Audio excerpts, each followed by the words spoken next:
So, the Late Bronze Age collapse was a very dramatic event in the Mediterranean and the ancient Near East. Um, what we see in a span of really a few decades, half a century maybe, as the end of the Hittite Empire with the destruction of numerous cities. Hattusis is destroyed. In Mycenae, several cities are burned. People are not sure what caused the destruction. Along the coast of what's now Israel, Lebanon, Syria, uh, over a dozen cities are destroyed, and Egypt is invaded by a group of people that they call the Sea Peoples.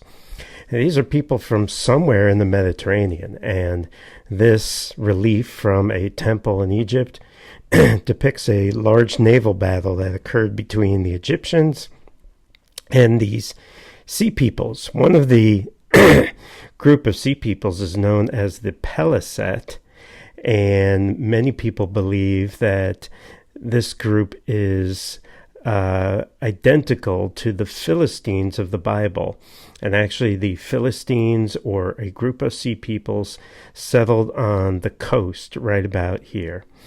So, one of the earlier ideas to explain the collapse of the Late Bronze Age was that these Sea Peoples moved in, invaded, caused havoc, and they were the ones that caused the destruction of all these cities.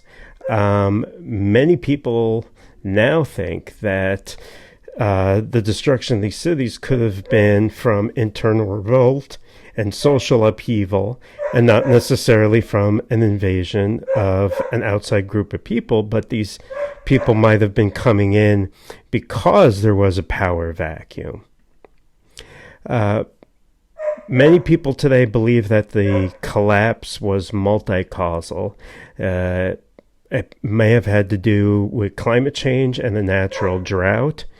It also probably had something to do with the ripple effects. Once one civilization starts to collapse, that will hurt the economies of the other civilizations that are tied into it through this international trading system. And that would then weaken them and potentially cause their collapse too. So probably multiple causes to explain the collapse of the Late Bronze Age. Okay, and around this time, Assyria started to assert more of its independence and also domination over some parts of Babylonian territory, but then they were sort of pushed back to their heartland. At this time, we have the movement of other peoples coming into the Near East. As we've seen, migration has played a very large role in the history of the Near East and continues to do so today. One new group that moves in are the Arameans, and they bring their language with them, Aramaic, which becomes kind of the lingua franca, or the basic language of large portions of the Middle East. And even today, some groups still speak Aramaic. It is still a living language. I went to a Eastern Orthodox, it's called Syriac Christian church in a city called Mardin, which is located about here, and heard a church service in Aramaic. So many Syriac Eastern Christian groups still use Aramaic today. The Arameans moving in started to push up against Assyrian territory. And this has this helps explain the beginnings of the NeoSyrian Empire, because in the beginning, Assyria was pushing back against the Arameans. But as they pushed back, they created a new boundary, a new frontier.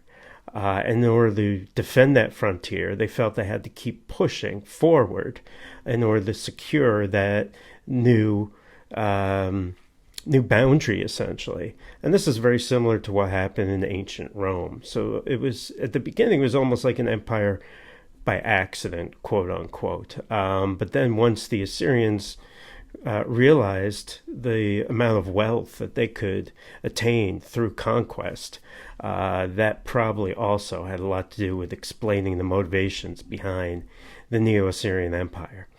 So as we get out of the late Bronze Age and move into the next period, which is the Iron Age, what we start to see is the slow introduction of iron technology. Now, iron had a great impact on warfare and the military and tools and technology in the Middle East, and then later on other parts of the world as well. One of the good things about iron, or one of the benefits of iron, is it's very plentiful. More plentiful than bronze. Bronze is based on copper and tin is actually very rare. So it's very expensive to outfit an army in bronze. You really can't equip every soldier with armor and a helmet and a sword and all of that. You basically can maybe give them a helmet, some sort of rudimentary armor that's not bronze, and then a spear, because a sword would use up a lot of bronze. Much better to use sort of projectiles like a spear or arrows. But once iron comes into the equation, and the Neo-Syrian Empire really becomes the first army that uses iron in a very large scale, then you can equip large numbers of people with weapons, with armor, with helmets, and it really changes the nature of warfare. Now, once iron technology is introduced, it does not take off right away, because it has a way to go from its introduction to when it is actually usable. The first iron is relatively soft, and it was not very useful in warfare. It took several hundred years for people in the ancient Near East to develop a hardened iron that could actually be used for tools and weapons and so forth. So, even though the Iron Age dates to around 1100, 1150, you don't really see iron becoming part of an army in large numbers until about 800 BC, 700 BC. So several hundred years after the introduction, the beginnings of iron technology. Not many people know that. Many people incorrectly believe that once iron was introduced, it quickly took over and replaced bronze. And actually, you have an overlap in those technologies. So with the Assyrians, you have use of iron and bronze at the same time. Not too surprisingly. Okay, so during the Iron Age, Egypt is relatively weak. They no longer control Canaan. And because they don't control Canaan, it allows for new states to emerge, such as the Edomites and the Moabites and the Ammonites. These are people you read about in the Bible. And eventually, the Israelite kingdoms, along with the Philistines, as well as the Aramean kingdoms, and also a relic of the Hittite Empire, what's known as the Neo-Hittites. So Egypt is weak. In the late Bronze Age, Egypt and the Hittites were the dominant powers. Now they're no longer the dominant powers. So there's actually kind of a power vacuum, and it's into this power vacuum that the Assyrians step forth and actually create a new empire. So Assyria becomes more and more powerful. And over several hundred years, they create a very, very large empire. It stretches from the borders of Iran all the way to and including Egypt. And at its height, right, so it goes from about here all the way up down to here, including parts of Anatolia. At its height, it is the largest empire up to that point, the largest empire in history up to that point. The next empire, the Neo-Babylonian Empire is even larger, and then the Persian Empire is even larger than that. So we see empires becoming larger and more complex over time. Now, the Neo-Syrian Empire, what we're going to see is we're going to look at some of the main events of the Neo-Syrian Empire. You're not going to have to memorize every single Neo-Assyrian king. Many of them have names that are difficult for people to remember, as you'll see, but except for Sargon, which you guys already know that name pretty well, right? But there's a Neo-Assyrian king named Sargon. We'll look at some of the important rulers like Sargon II. We'll look at some of the capital cities and what were found there by archaeologists. We'll look at some of their innovations, especially in the field of warfare. We will look at how they controlled the empire, so their bureaucracy building and their statecraft. And we will look at textual, artistic, and archaeological evidence for all of these things. So we already saw that the Syrian Heartland is up here in northern Mesopotamia. It's a land with fertile soil, but there's no great pasture for horses. And that is a negative, as we'll see. There's no wood and there's no metals. So in the Old Assyrian period, Assyrian merchants traded for many of the things they needed. In the Neo-Assyrian period, we're going to see they conquered territories and absorbed those populations and moved those populations around and basically took many of the natural resources from those areas to fill their coffers. Okay, so again, the Arameans were moving into these areas of northern Mesopotamia. So initially the Assyrians were trying to push back, but as they pushed back, they then found that they had to protect these new borders against whatever people lay beyond that frontier. And it basically formed a vicious circle. Where the only way they could defend in their minds was to have a strong offense and invade territories. Right? Okay, you can see the expansion of the Assyrian Empire over time. Each successive king tried to put down revolts that were occurring within the empire and then also tried to expand on the borders of the empire. This is the area kind of around Mosul, which is where many of the capitals of the Assyrian Empire are located. Again, it's agriculturally rich, but there's no grassland to breed horses. And civilizations and empires needed horses at this time because the horse-drawn chariot was the preeminent weapon of the late Bronze Age. That importance extended into the Iron Age and then slowly started to diminish. But at the beginnings of the Assyrian Empire, the chariot was still the most potent weapon, one of the most potent weapons on the battlefield. Okay, so how did the Assyrians rule such a large territory? Well, as we're going to see, they're very, very organized, and we have evidence for large-scale administration, even greater than what we saw with the Akkadian Empire. At least we have lots of evidence for it. They also deported people for labor. So if they, Assyria is not a very, very large area, and it didn't have a massive population. And so the labor needs were met by conquest of peoples and the deportation of those peoples to other territories. As we're going to see, this was a way to actually control people. If you take people from their homeland and move them to a strange territory, you in a sense, break their allegiance to that land, or at least you break their connection to that land. So it was a way of keeping control over people.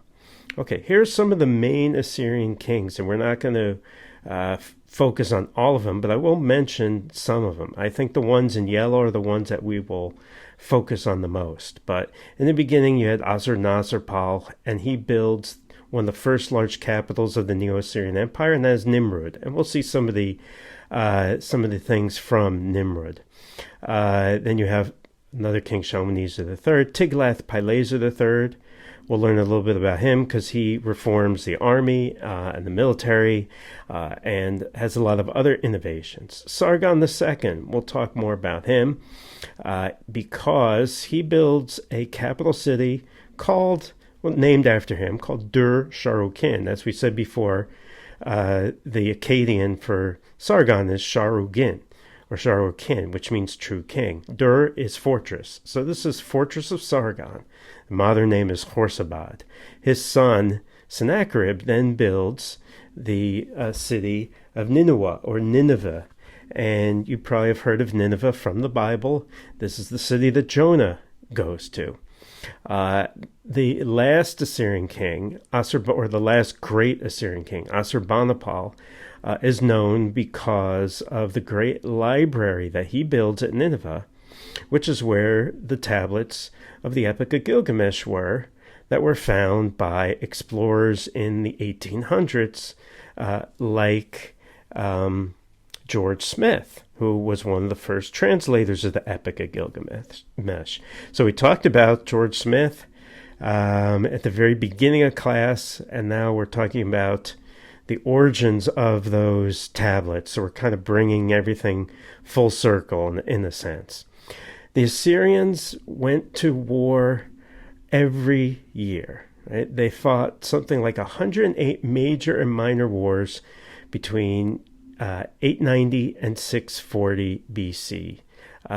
It was typical for, during the summer season especially, to go on a military campaign. And in the Assyrian ideology, it was commanded by the gods of Assyria that the king go forth into battle every year on annual campaigns.